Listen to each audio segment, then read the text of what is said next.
everybody, and welcome to this special edition of the No BS Zone.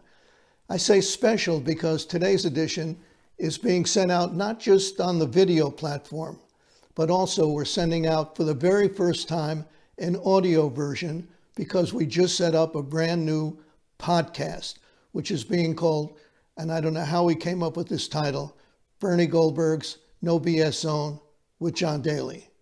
So for our new friends who don't know me from a hole in the wall, let me briefly introduce myself. I was a correspondent for CBS News for 28 years. I was a regular contributor on the Bill O'Reilly Show when he was on Fox, and I was a reporter on the HBO show Real Sports. I also wrote 5 books, including a New York Times #1 bestseller called Bias. Speaking of which, the other day, a journalism teacher at Emerson College in Boston interviewed me about bias. I thought the interview was interesting, so I want to share it with you, and I hope you'll find it interesting. Here goes. Thank you for joining us on this discussion tonight. It's sponsored by the New England chapter of the Society of Professional Journalists. My name is Angela Anderson-Connolly. I'm here tonight with Bernard Goldberg. Bernard is a television news reporter and an author of a book, Bias, a New York Times #1 bestseller about how the media distort the news. He's covered stories all over the world for CBS News and has won 14 Emmy Awards for excellence in journalism. He won 6 Emmys while at CBS, 8 more at HBO, where he reported for the widely acclaimed broadcast Real Sports. He also currently has a Substack, bernardgoldberg.com. That's where he has columns, audio stories, video stories, and he'll answer your questions on a regular basis.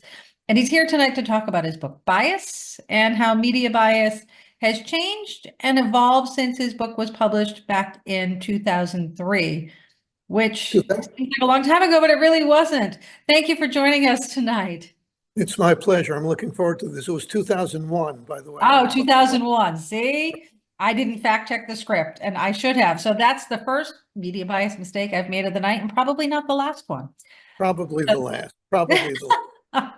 Well, I mean, that opens up to a thing that, checking your facts, how important it is in journalism. I teach, and one of the things I tell my students is if your mom tells you she loves you, to go check it and fact check it. So that's on my bad. So 2001. First, we'll start some background a little bit, if you don't mind, to kind of let people understand who you are and how you got to where you were, if that's okay, Bernie? Sure. All right. So how did you get into journalism? It's like a different field. It's not necessarily a traditional. How did you get into that? The honest answer is I have no idea. I know, but I do know from elementary school on, that's what I wanted to do. I came from a blue-collar family. I was the first person in my family to go to college. So there were no journalists in the family. The only thing I could come up with, and I've thought about this over the years, actually, Angela, is that my father, who was a blue-collar worker, worked in a factory, would come home with the New York Daily News, which was a tabloid. Blue-collar people didn't read the New York Times, And he would toss it to me when he came home. And I would start reading it, from the back to the front, because the back had stories, sports stories about the New York Yankees, which I was in. That was I'm in Boston, so we don't talk about that. Yeah, right. And the only thing I could think of, since nobody in my family was a journalist, is that I just found it interesting. But in grade school, a friend and I hand wrote a newspaper, and in high school, I was an editor, one of the editors of my high school newspaper. In college, I majored in journalism. I don't know how I got into it or why I got into it, but I always wanted to get into it. Are you glad you got into it? Very much so. When people say no regrets, I always question that, because certainly there must have been a few regrets. But I'm very glad I got into journalism, because it was like an Emerson College education for free. I went around the world. I talked to interesting people. I did things I would never have done had I not gone into journalism. It's so true with that career choice. No matter where you're doing it, whether it's local, international, national, you meet the most interesting people. When you joined CBS, it was, of course, a fabled organization, and of course, home to Edward R. Murrow, Walter Cronkite. So, what was it like to walk in there and work there? It was wow. I mean, I really thought I hit the big leagues, but I also wondered if I could make it. I was offered a job as a reporter or a producer. I was working in local TV in Miami at the time. And I figured, a reporter at CBS News, are you kidding? I am not up to that. And I took the job as a producer in the Atlanta bureau. And it was during the Vietnam War. And a lot of people were in either Vietnam or Hong Kong putting stories together. That's where they sent the film to Hong Kong. And things happened and there was nobody to cover them. And I covered three stories. I covered a flood in Texas, a bad bus crash in Tennessee, and then a major story about a shooting at a shopping mall where a US senator was campaigning. And this was 2 weeks after George Wallace was shot at a shopping mall while he was campaigning. And they didn't know if there was a connection. And they flew me up to Durham, North Carolina. And I put the story together. And it was the lead story on the CBS Evening News. And I was on a good path from that day forward. From that day forward, I could have screwed it up. I came through, and that changed. Well, it didn't change anything because there was nothing to change at that point, but it put me on the right trajectory. I wonder how difficult it was, and I'll get into the book in a minute, but how difficult it was to go into those situations without being there for a long period of time, like just jumping in. Was it hard for you to get there and get your feet off the Yes. ground? Yeah, and there was no time to think about it either. You very often you were using affiliates footage, local TV stations footage, and you had to look at their stuff while they were trying to put their own newscast together.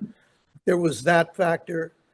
When we flew in with a crew, we just had to hit the ground running and put the story together. And years later, when I was on the West Coast based in San Francisco, I had 3 fewer hours to do that because the newscast was still on at 6:30 in the East. And I had a 3-hour disadvantage. But yeah, it was hard. It was hard. And you know what, Angela? I don't miss that part of it. Eventually, I went on to do magazine work, and I liked that.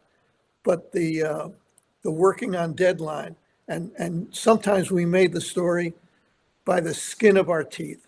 I mean, Walter Cronkite was reading the lead-in to a story, and we had just fed the story in on videotape to New York, and I'm sitting there praying in every language I could muster, please God, when he says Bernard Goldberg reports, there should be a report, a videotape report. It was that close a lot of times. It's interesting that that hasn't changed. Like in those deadlines, just working in TV newsrooms in the past few years, it still happens. So the immediacy is there. I'd like to talk a little bit, we'll start talking about your book. You previously said that when you talked about liberal bias, right?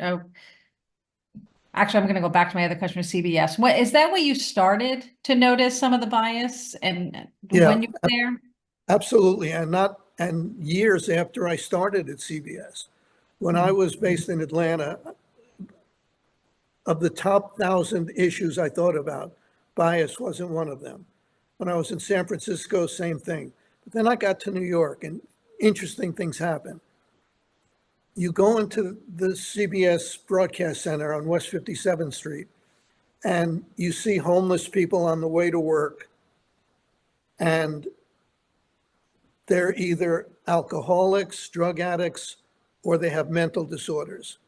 And the story I'm seeing on television are people with blonde hair and blue eyes, and the lead-in says they're just like you and me. And I'm saying, they're not just like you and me, most of them. Almost all of them aren't just like you and me. And I started to notice that kind of bias. On the AIDS story, which I think was the worst reported story of the 20th century, I'm hearing about, and by the way, let me make very clear before I go any further. If one person on planet Earth has AIDS, that's a terrible, terrible tragedy. If one person has AIDS, I want to make that very clear. But I'm noticing that I'm hearing stories on television and reading in the newspaper about how AIDS is about to break out into the general population, and everybody's going to get it at one point and nobody's safe. And I'm saying, none of my neighbors have AIDS. I don't know any heterosexuals who have AIDS. I heard about one person who was a hemophiliac who got a blood transfusion and he got AIDS. And I said, something's going on here that doesn't reflect the reality of what I'm seeing, just seeing as a citizen, let alone as a reporter. And then I started noticing other things in New York. Can I give you a few examples? Sure. Race is a major issue, and there's nothing in our history like race that's different from everything else. So I understand the sensitivity when it comes to race. But a producer in Miami and a reporter in Miami were sent to Alabama to do a story on the chain gang, which was resurrected. The chain gang they were chained at the ankles and they went out into the hot fields and all that. And the producer was an iconic producer. He covered stories all over the world. He probably was the best hard news producer of the last 50 years in television. I wrote about him in Bias, by the way. So they go to Alabama and they cover the story and they bring it back and they feed it by satellite. That's how you get stories from Miami to New York, you know. And it gets on the air, and the next morning the producer gets a call that says, was that a typical chain gang? And the producer's name is Larry. By the way, I've had lunch and dinner with Larry 1,000 times. I have no idea what his politics are. I have no idea. And Larry says, yeah, why do you ask? He says, because there were 20 people on the chain gang and 19 of them were black. And Larry says, yeah. And the producer in New York, the senior producer in New York says, you got to be more careful next time. Now Larry's getting a little annoyed at this point. And he says something like, it was in Alabama, the chain gang, not in Switzerland. You know, I mean, it was in Alabama. Now, if you're going to do a story on they're only funneling black prisoners on the chain gang, do that story. But that wasn't the story. There was no evidence of that. Certain people got on the chain gang, people who had been troublemakers, people who had committed serious crimes. And the producer said, well, just be careful next time. And Larry hung up the phone. I can't say what he said. Let's say he said, screw you, and hung up the phone. But he didn't say screw you. That was one example. Another example on the same topic, and it was the same producer by coincidence. There's a hurricane in the Caribbean, and in one of the islands, they had footage of looters, because that happens during hurricanes at times. They had looters being arrested by the cops. Story gets to New York. A senior producer in New York says, I have a problem with this story. He said, what's the problem? He said, all the looters are black. Larry says, so are the cops arresting them. So is almost everybody on the island. The sensitivity was, in my view, a liberal bias, a liberal way of looking at things. You shouldn't be, if he's covering the story, when there are white collar crimes on Wall Street and they march the perpetrators, or the alleged perpetrators anyway, in handcuffs to cars to haul them off to jail for booking, they're all white. That's the way it is.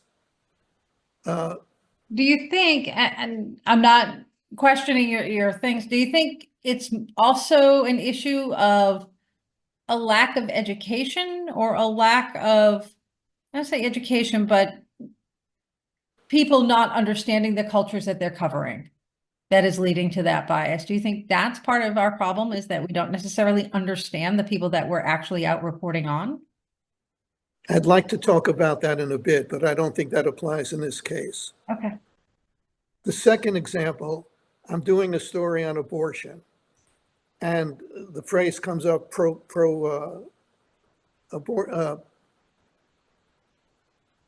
not pro-life, Pro-choice. pro-choice. Yeah, pro-choice. Yeah. And I write in the script pro-choice and pro-life. And the producer says pro-life is inflammatory. And I say, well, wait a second. We're talking about, on the one hand, pro-choice, which is an interesting phrase, a brilliant phrase, because they didn't want to use the word abortion. So it was pro-choice. Pro-choice about what? Wasn't pro-choice about, it was just pro-choice. It was, I will clarify from a woman perspective, it was the ability to make the choice. That's what pro-choice is. Right, the ability to make the choice about an abortion. Right, whether to have one or not. That's what pro-choice is. Right. So they said it's pro-choice, and I said, okay, I have no problem with that. And the other side is pro-life. They had a problem with pro-life. And I just said, no, this isn't going to stand. And we came up with some crazy solution about abortion rights versus anti-abortion rights. I didn't like the solution, but it was a solution. And the third example is about labels. If we were interviewing a conservative and his conservatism was relevant, we would point that out. We would say, Joe Blow, a conservative from Alabama, said, and I think that was fine. I had no problem. But liberals, we didn't identify. And we didn't identify them because we didn't see them. I say we, I saw it differently, but my colleagues saw them not as liberal, but as moderate, as mainstream, and mostly as reasonable. And it's like the fish don't know he's wet. There's an expression, fish don't know he's wet.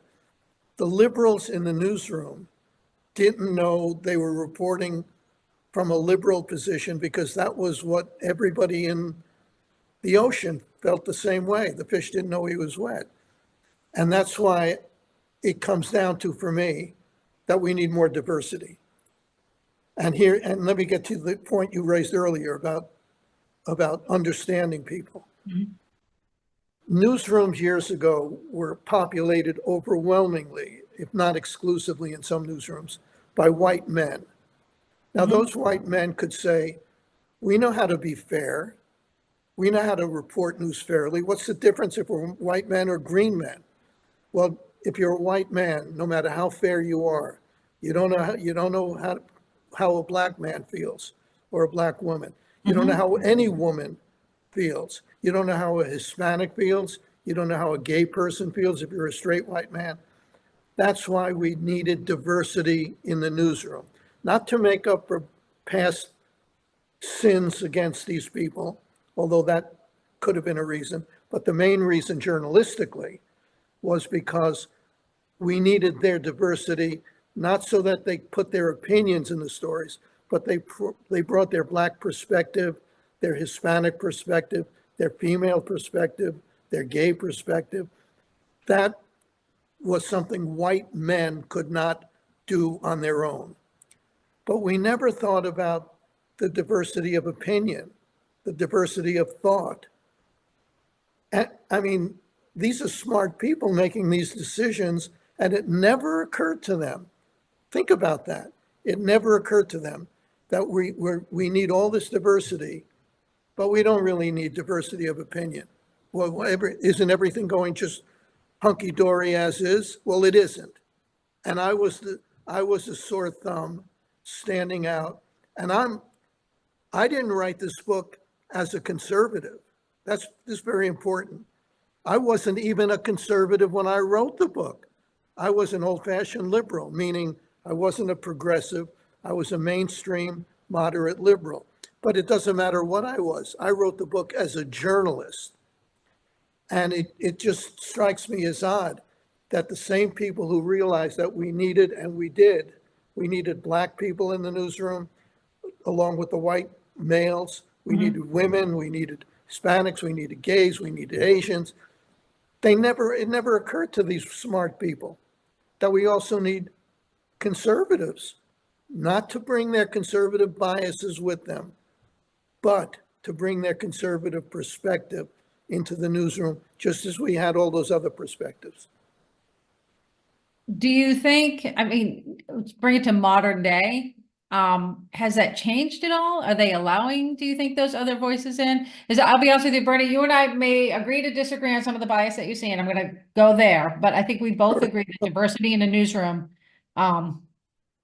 is imperative in building trust, right? Because if we don't have those diverse voices, how can people reading the journalism trust us, right? If we don't. Well, let's use an example, abortion. If anybody cares, I'm pro-choice. Doesn't matter, but I am. If you don't have a pro-life voice in the newsroom, they're gonna miss certain things about the story. You need, if everybody in the newsroom is pro-choice and there's nobody who's pro-life, an inflammatory phrase, as I said. And I think the reason, I'm going to clarify why I think that, because I've had this argument in a newsroom why it was inflammatory. Because pro-choice people still believe in life. So I think that's why they're anti-abortion. That's why they're trying to go with that language. Well, if it's pro-abortion and anti-abortion, I might agree with that. Yeah. But if it's pro-choice, but you can't say pro-life, I don't agree with that. Okay. Anyway, if you have these other voices in the newsroom,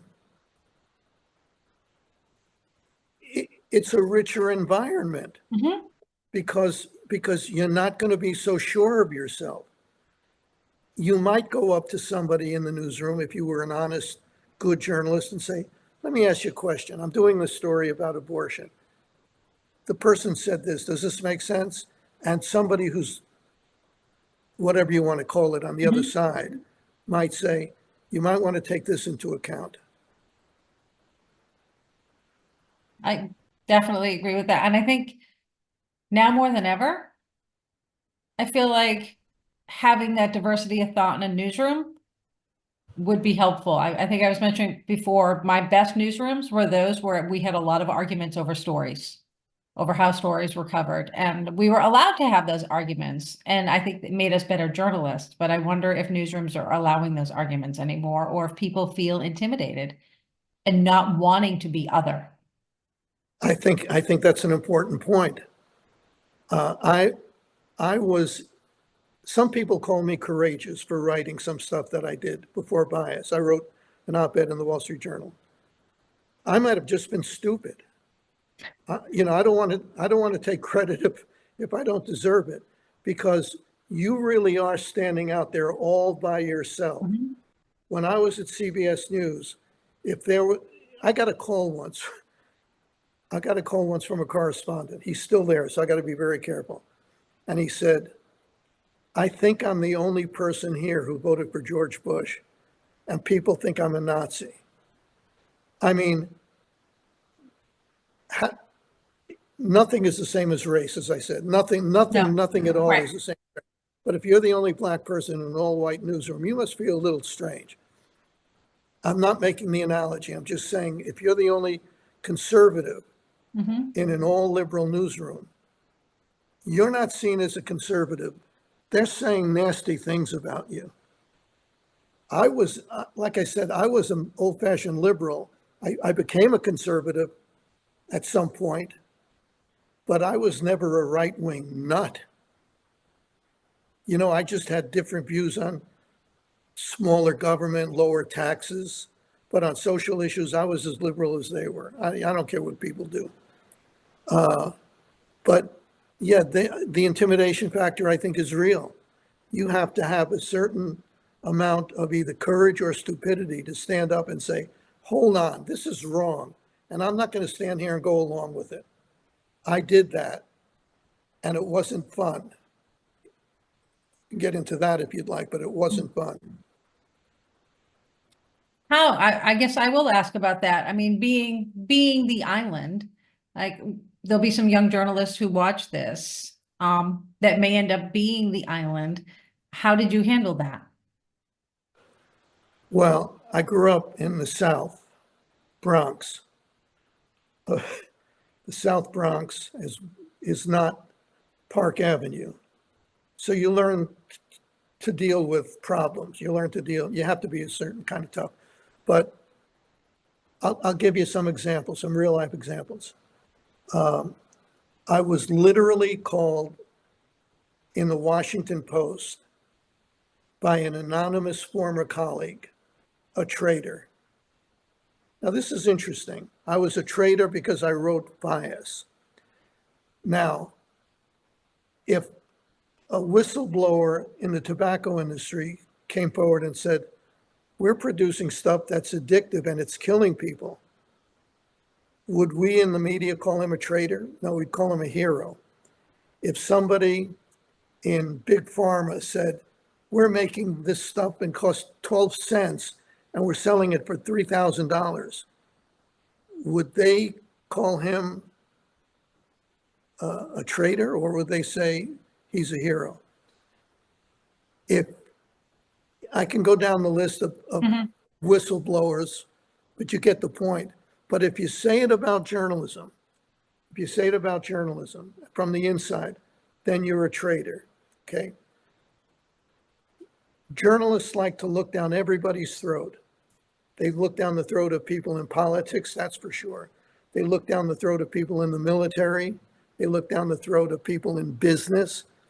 But if you look down their throat and you're one of them, you're a traitor. The second thing I was called was a bastard. A friend of mine met an important editor of CBS News in Washington. And he said, what do you think of Bernie's book, Bias? Because when Bias came out, there was quite a stir around it, as you know. And he said, Bernie's a bastard. And my friend said, what do you think of the book? He said, I didn't read it.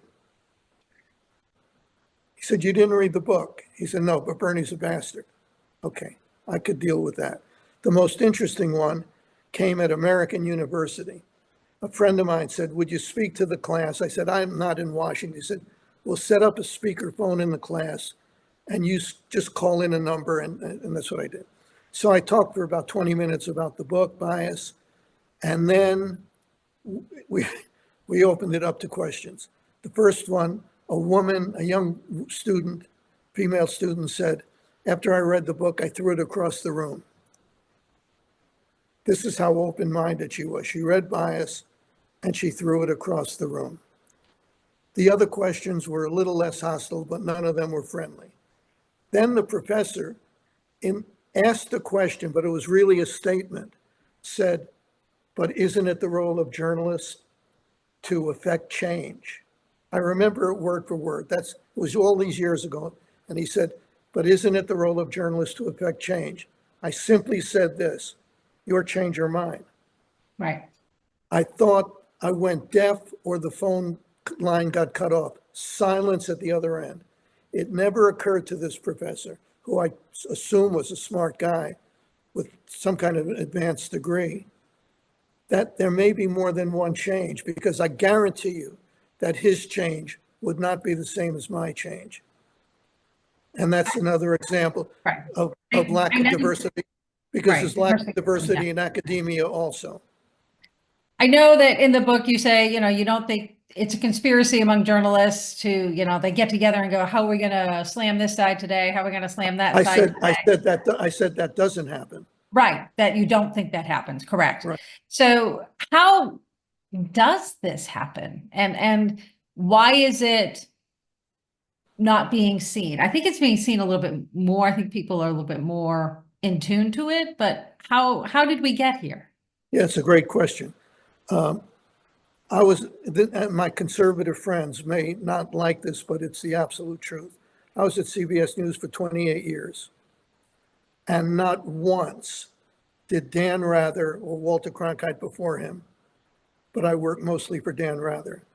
Not once did Dan come in the morning summon his top lieutenants into a room, turn out the lights, pull the shades, give the secret handshake and the secret salute, and say, how are we going to screw those Republicans today? It never, ever happened that way. What happened was that there were too many, almost exclusively like-minded people in the newsroom. So these people saw conservatives, people to the right as conservatives, and they were, but people to the left were middle of the road. People to the left were moderate. People to the left were reasonable. And that produces bias. And that's why I wrote the book. I wonder, looking at current day journalism, where bias is pretty much out in the open, and for some media outlets, Absolutely. do you think it's better or worse that we're out in the open with the bias in some media? That's an interesting question, but let me say your premise is 10,000% correct. Bias is way, way worse today than it was when I wrote Bias. I wrote it about the networks, New York Times. Cable news came along, and I think cable news is one of the most destructive, divisive forces in all of America. It's an institution that divides people for money. Dividing Americans is part of the business model. Now, as you said in your question, it's transparent. And you know, you asked an interesting question. Is that a good thing or not? At least it's out in the open is what you're suggesting. I'd rather they just clean up their bias and we not have Fox being a conservative channel and MSNBC being a progressive channel and CNN being a liberal channel, because what they do is, it's not even journalism when they pander to their audience. All they're doing is telling their audience what their audience already believes. You never want to surprise I was on Fox as a contributor on the Bill O'Reilly show for quite a while. And I didn't play along. That's why I'm not on Fox anymore, because I criticize Donald Trump too often. You can't do that if you're a conservative. They didn't say that in so many words, but I'm not there anymore, am I? So what they do is each one panders to their particular audience. They tell their audience what their audience already believes. They validate their audience's biases. They validate their audience's values, if you want to put it that way. They give them red meat, make them angry enough to come back for more. Dividing Americans is part of the business model, and I think it's reprehensible. But as you say, it's out in the open. Nobody's hiding it anymore. I wish we just fixed the old way instead of going to this way.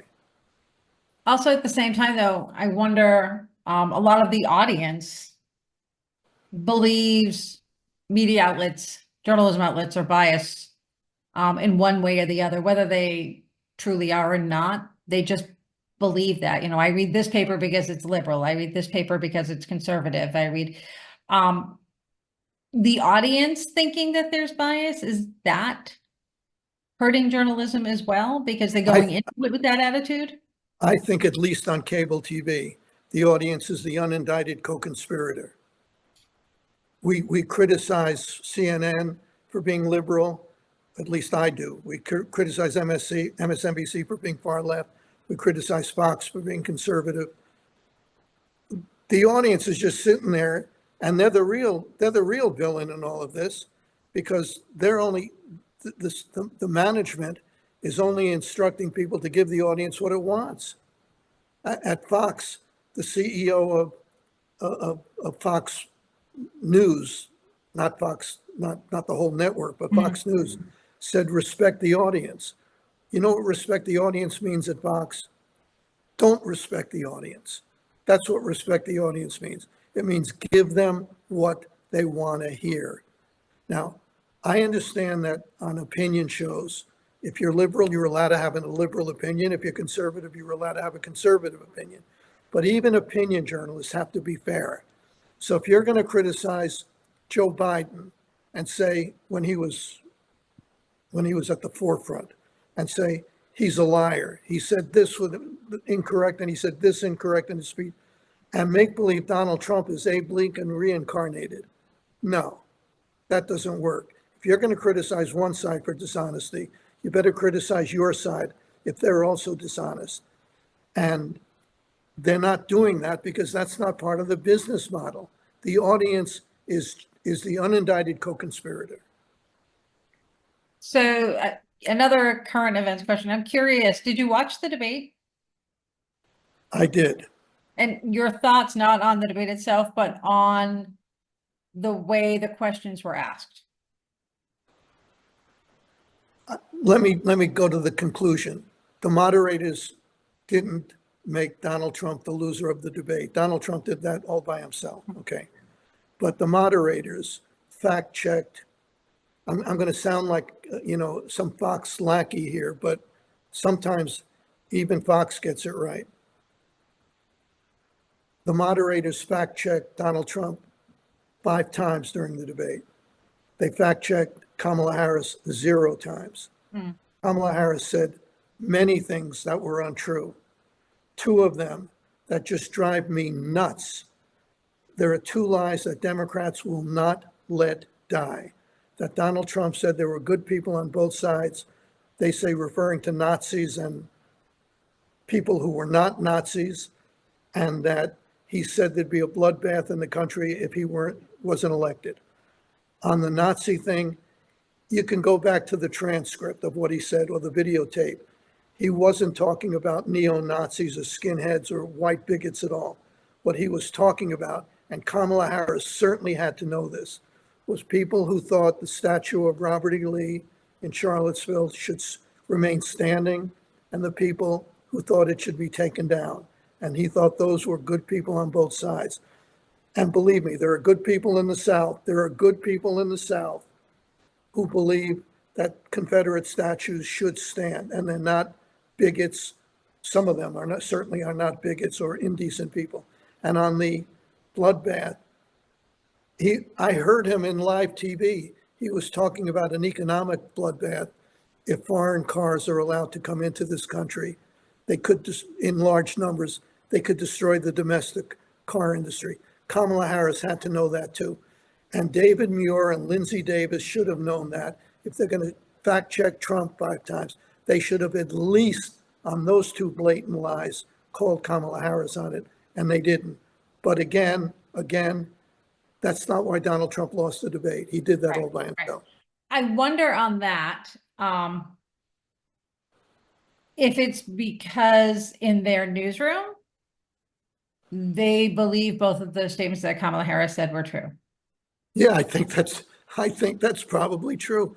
But those were easily, I mean, you didn't have to do any research. These were 2 blatant lies. And you know what? Kamala Harris and her team had to know that they know what Donald Trump said. They do research. They know it was an economic statement. They know he was talking about statues standing or statues being torn down. They knew that. And they said, you know what, say it, because the audience doesn't know. The undecided voters are quote unquote low information voters. You're a low information voter this late in the game. You're undecided this late in the game. You don't want to be around sharp objects if you're undecided this late in the game. So they say, just say he said there were good people on both sides. Just say he said there'd be a bloodbath. The undecideds will never know what the truth is. Do you think that the fact checking in the debate was enough on either of them? Or do you think they should have just let things go? Well, let me answer that 2 ways. First, I don't think it was enough because Donald Trump said a lot more than 5 things that were not true. And Kamala Harris said a lot more than no things that were not true. But fact checking in real time is really hard. So I think if you say up front, you can expect some statements that may not be factually true, but we're not going to spend any time fact checking it. We'll do that after the debate. We have people listening right now in our newsroom, and we'll be on the air after the debate and tell you what we found out. That would have been fine with me.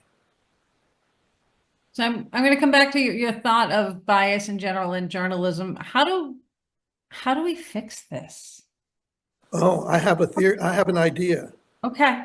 Well, thanks for asking. It was an idea that I came up with clearly as a joke. But the more I think about it, the more I think this is not a bad idea. We had, as I mentioned earlier, outreach, actually intended, structured outreach to bring Black people into the newsroom and women into the newsroom and and minorities into the newsroom. That was not an accident. We thought about it and we figured out a way to do it. So why not have an affirmative action program for the smallest minority in America's newsroom, conservative journalists? And then after you find them, God knows where you're going to find them, because I don't want to start an argument with you. You've been so kind about what's going on in journalism schools. But after you find them, you make very clear to them, keep your conservative opinions to yourself.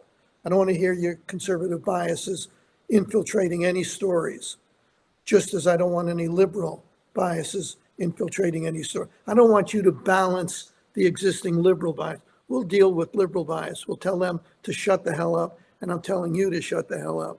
But bring your conservative perspective into the newsroom. Now, that sounds crazy that we'd actually have an affirmative action program for a small minority like conservative journalists. But why would that be such a terrible thing? Wouldn't that bring more diversity into the newsroom? I don't care if you want to do it some other way. Yeah, I'm Do curious. it. It's something, as a journalism educator, I've often thought about the lack of, where journalists are coming from in newsrooms, right? And where we recruiting people to be in this industry are coming from. And they all come from a lot of the same places. Exactly, and that's the problem. Right. And that's the Right. problem. So is it also incumbent upon educators to recruit and open doors for this industry for groups of people that may or may not have considered it in the past? Yes. Yes, it's a great idea. But it's hard. That's Why? hard. Why? There are plenty of, if conservative kids, look, I spoke at Penn State. A group invited me, a Republican group invited me when bias came out. And they took me to dinner before the speech. And they said, we don't tell the professor, the teacher, what we believe, because we need to get to graduate school or law school or whatever. And I said, that is very sad. They said, we tell the professor what we think the professor wants to hear. That's not good. No. Because then you're going to wind up with people thinking like the professor. And the professor's job should be to encourage the kids to think how they want to think. It's even harder now to do that. I'll tell you, I had one student in one class that was politically opposite of me. And I tried very hard to keep my politics out of class, but challenged me on every corner. Frustrating, yes, but made me stop and think. And Well, that's not a bad thing. It could be, it's not a bad thing, but it No, could it's be not a bad annoying. thing. I can Right. imagine it being annoying if everything you say, the But- sky is blue, and he says, no, it's not blue, really. It's, Exactly. yeah. Yep. But I also thanked him because that student offered a perspective in the class that the other students may or may not have seen. But going back to the idea of recruiting like conservative journalists, why do you think major news organizations would do that? Or do you think we're just headed to more polarization in journalism? I think they won't do that because they don't want to acknowledge, even at this late date, that there's a problem. I don't think they want to acknowledge that there's a problem. Can I give you an example? Yes. A real story that just jumped out at me. 3 days after Barack Obama was elected president in 2008, Yep. right? There was a symposium or a seminar or some kind of conference that was broadcast live on PBS. And there were two journalists, very high level political journalists, Charlie Cook, who has the Cook Report about who's winning in each state and all that, and Stuart Rothenberg. Neither, important, neither is a conservative. I wrote down what they said, and I want to just read you. This will take a minute, okay?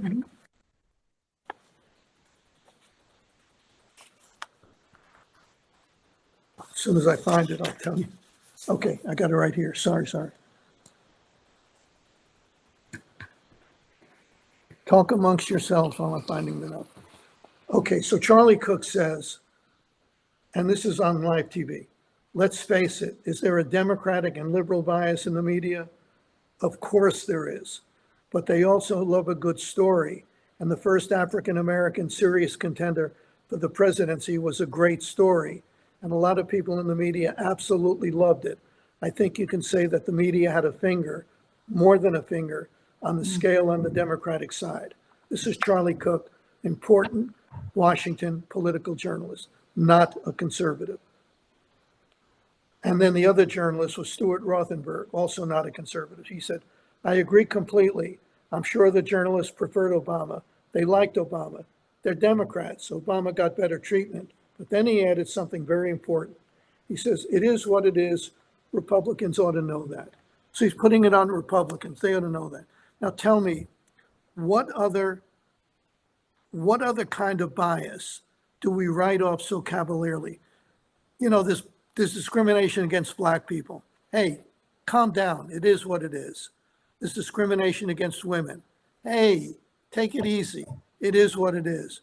This discrimination against gay people.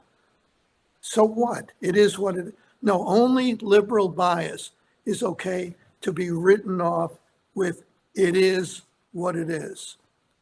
No. I wonder though, so I'm going to push back on this. There is a theory that one of the reasons Trump did so well in 2016 was because the media loved to cover him because he was good TV. Yeah, that's true. That's on the media. You could never have too much Trump. That was the theory in newsrooms, TV newsrooms across the country. I was in one. That was their statement. You can never have too much. Well, I'll tell you this. CNN is a great example. If they didn't have Trump, CNN might turn into a garage.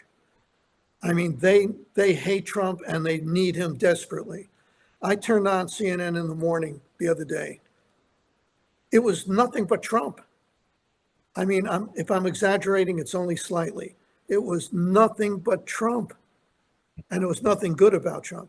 So even in 2016, when they gave him all this free airtime and free publicity, they weren't exactly extolling his virtues. I mean, but Right. they need him. Yeah. They need him because even people who hate him love to watch news people telling you how bad he is. And just again, so your audience or the audience knows, I didn't vote for him in 2016. I didn't vote for him in 2020, and I'm not voting for him in 2024. Just saying. But does that also feed into what we were talking earlier about giving audiences what they want? Yeah. Right. And you know, Fox does the same thing with Biden and Kamala, right? Yeah. They have to have the villain because that's what the audience wants, and they're telling a story. And that's Exactly. 100% correct. It's like white hats and black hats. It's a drama. It's not a news program. It's a drama. And you need a villain. Every drama needs a villain. Do you think network, not cable news, but network news, is becoming more aware or less aware of potential bias within their stories? Do you think they're stopping and thinking and asking more questions now? If I don't know what I'm talking about, I'm going to admit it. I haven't watched network news in a very long time, because if you have a 30-minute newscast that after the hellos and goodbyes and the commercials is 21 minutes, and every story on the newscast you heard earlier in the day, because you can get news on your phone, you can get news on TV during the day. I can get news on my shoe. I mean, I have a shoe that gets news. I could just put my shoe to my. So it's an idea whose time has come and gone. Mm-hmm. And a serious question is, how long is it going to last? Mm. You know, I don't know. A whole nother Zoom call. What's that? That's a whole nother Zoom call. Yeah, Right, right. Can I do one other thing here? And you can sure. ask me anything you want. But one of the journalists who treated me with decency and didn't attack and kept an open mind, and I think, and I didn't expect it, but when Bias came out, I got a call from Tim Russert, who was not only anchoring Meet the Press, but also had a book show on CNBC. And he wanted me on. And I figured Tim Russert worked for Mario Cuomo, the Democratic governor of New York, and Daniel Patrick Moynihan, the Democratic senator from New York. All right, I got to do interviews. He's going to come after me. I'll handle it. Okay, I wasn't looking forward to it. I got off the elevator. He met me at the elevator. I'm going to tell you more than you need to know, but it's interesting. And he said, "How are Sam and Sylvia doing?" I said, "What?" "That's my mother and father." I said, "How do you know my mother and father?" He said, "Well, you dedicated your book to them." It's interesting. I took notes specifically, Angela, for this discussion. This will take me no more than a minute, maybe a minute and a half. Can I read you some of the things? Absolutely. Okay, so after we did the interview, and it was absolutely as fair as this one is, Tim Russert is the gold standard for fairness. And I miss him terribly, and journalism should miss him terribly. In my second book, Arrogance, another one-word title, in my second book, Arrogance, I called him up and I said, "Can I do an interview with you?" And he was gracious and he said yes. I took notes on about a minute or 2 minutes at the most, which I'd like to share with the audience. If that's okay with you. That would be terrific. He said, "I'm all for having women in the newsroom and minorities in the newsroom. I'm all for it. But just as well, let's have people with military experience. Let's have people from all walks of life, people from top-tiered echelon schools, but also people from junior colleges and so-called middling schools. That's the rich pageantry of America." Where the hell have you ever heard that? And he said, "I'm a great believer in racial diversity and gender diversity, but you need cultural diversity, you need ideological diversity." Then he emphasized, "You need it." I asked him, why the closed-mindedness when the subject comes around to media bias? There are a whole bunch of people in the world of journalism, forgive me, and the world of academia who just shut the discussion down. And he said, that to me is totally contrary to who we're supposed to be as journalists. My view was invite Bernard Goldberg and Bias on my show. This is central to who we are. Let's talk about it. I got just a few more. In 1996, I think, as some of you know, as you may know, you know, Angela, I wrote a piece in the Wall Street Journal about liberal bias in the news. It was considered very controversial. The heat was very hot, if I could put it that way, but not to Russert, not to Russert. Told me the following. He said, the first person I talked to was Tom Brokaw. Tom Brokaw was then the anchor of the NBC Nightly News. And Brokaw wasn't happy with the piece because it was about liberal bias in the news. That was, I should have emphasized that. It was a piece about liberal bias in the news. And he said to Brokaw, we have to engage on this issue. It is imperative that we talk about this issue. If someone suggested there was an anti-Black bias, an anti-gay bias, an anti-American bias, we'd sit up and say, let's talk about this, let's tackle it. Well, if there's a liberal bias, cultural bias, we have to sit up and tackle it and discuss it. And then he emphasized again, we have got to do these things. One more thing. Finally, he said, to a journalist covering this country, there should not be, this is interesting for your journalism class. To a journalist covering this country, there should not be a preferred position on abortion or a preferred position on gay marriage or a preferred position on gun control or a preferred position on campaign finance reform. If you're for abortion rights, for gun control, for campaign finance reform, some journalists think that's a mainstream position and those opposed to it are on the fringe. And that's just not the way reporters should approach issues. That to me is the Bible. I think I wrote about that in my way, and Tim Russert said it, and that Tim Russert, the anchor of Meet the Press, one of the top, I'll say 5, but I think it was less than 5 people in all of journalism at the time, and God rest his soul. Tim Russert said that, and he wasn't afraid to say it. And I thank him immensely for that. And I think when we've chatted before, one of the things I've said to you is, bias is inherent in all of us. Like the minute you make a decision, right, the story's biased just by deciding who you talk to, who you don't talk to, what story you cover, you don't. It all comes from a place of bias. How do we, as journalists or as educators, teach future journalists to be aware of our bias? Because as much as we want to diversify newsrooms, that's going to take time. So what do we do today? Let me say, I agree with your premise, first of all, that when you decide on to do a story or not to do the story, that's a bias. Mm-hmm. I think what you should do, if I were teaching a class, which I don't think I could do, I don't think I'd be good at it, but if I were teaching a class, I'd say, let's take the hot button social issues. Let's make a list of them on the blackboard here. I don't want to know how you feel about abortion rights, but you know how you feel about it. Bend over backwards to see the other guy's position or the other woman's position. Mm-hmm. Affirmative action. You think it's a good idea? Well, by the way, I'm telling you all my biases. I would prefer affirmative action be based on economics rather than race, because I know too many Black people who are very successful, who have kids, that I don't like the idea that they get affirmative action points and the coal miner's son from West Virginia, the white Anglo-Protestant coal miner's son from West Virginia, doesn't. I'm not crazy about that. But anyway, if it's affirmative action, you have your ideas about it. You don't have to share it with me, but you know what they are. Jimmy or Johnny or Mary or Jane or whatever.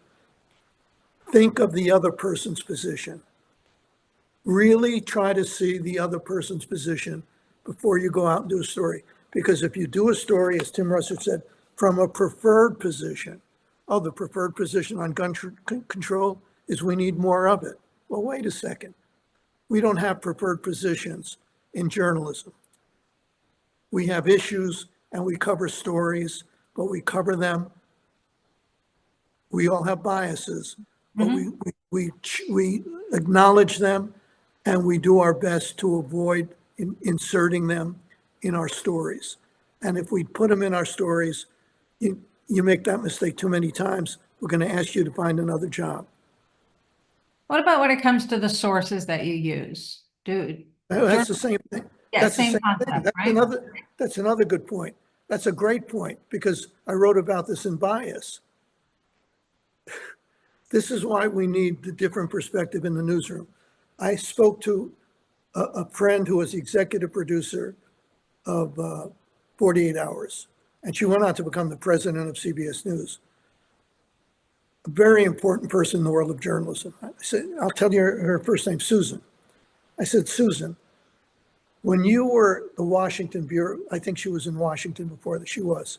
I said, in all your years in journalism, when you had a story about abortion, how many people did you call with conservative points of view? She said, I can't remember any. Mm-hmm. So she would call now to get their point of view. It never occurred to, and she was a good journalist, but it never occurred to her, she admitted this to me, to look for somebody from a conservative women's group to get their point of view. That's why you need diversity in the newsroom, because if you had diversity, somebody would say, I'm glad we're getting, Patricia Ireland, the head of Now at the time, to talk. But what about so-and-so from the Women's Forum in Washington, whatever it's called? Picking sources is another way we're biased. We pick liberal sources more than conservatives. You know what? You know when you pick conservative sources, when you want to beat up the guy. When the guy has a position that you think reasonable people can't possibly agree with, then you get a conservative. And which leads me to another point, if I'm not, am I talking too much? Nope. Which leads me to another point, and that is journalists, by and large, are very different from Americans at large. Very different. I'm going to agree with that. Yeah. Journalists, the dinner parties journalists go to, people in what we call flyover country don't go to dinner parties by and large. They have dinner at home. They're not elite. They're regular folks. And journalists in New York and Washington, I think, look down their nose at these people, frankly. I mean, that's a general. Yeah, I would hope not, but because we need more journalists from that part of the country. Exactly. We do. And not just geographically from that part. We don't need more liberals from Nebraska. We need a few conservatives from Nebraska to offer that other point of view, so that when we look for sources on a story, we don't look for all the usual suspects. We get both sides. There are no preferred position. That's the first thing I would teach in class. There are no preferred positions. I'd say to the class, I know you think that your position on abortion, on gay rights, on gun control, on all these issues, I know you think you have the right position. You have your position. There are other people who are decent, who don't commit crimes, who are hardworking, who have a different position. Just acknowledge that and be open to what they have to say. You don't have to agree with it in your private life. I don't. I told you I'm pro-choice. I don't like guns. I'm like Billy Liberal here. But if you don't have that diversity, everything comes down to diversity. If you don't have that diversity in the newsroom, you're not going to have diverse sources, and you're going to wind up with a biased story. Bernie, believe it or not, it's been an hour. Time flies when you're having a good time. An hour. I thank you for taking some time to talk with us today. I think it's an interesting conversation for many of us to have. And as I think I said even before we started, we may agree on things, we may disagree on things, but the fact is that we can have a conversation. And that's journalist's job, is to get the conversation started. And I appreciate that very much. And if I could just add a plug, Yes. a shameless plug, please go to bernardgoldberg.com. If you think anything was interesting, you don't have to agree. As Angela said, you don't have to agree with everything I said or anything I said. But if you want to be exposed to thoughts you might not agree with at times, I take on both sides. But if you want that kind of journalism, bernardgoldberg.com, I'm on Substack. I will be looking at that Substack. And again, this event tonight was sponsored by the New England chapter of the Society of Professional Journalists. Bernie, I appreciate your time and your thoughts and your experience. And I look forward to, well, maybe one day we'll actually meet in person. Who knows? I hope so. Thank you, Angela. I appreciate it. Thank you. Have a good night. Bye-bye. You too. I hope you found that interesting, maybe even entertaining. On our next edition, we'll be back with John Daly, and we'll be talking about the usual stuff, politics in general, the presidential contest in particular, our crazy culture, and of course, bias. So for now, I'm Bernie Goldberg saying goodbye, and I hope we see many of you, especially our new people. I hope we see you again next time.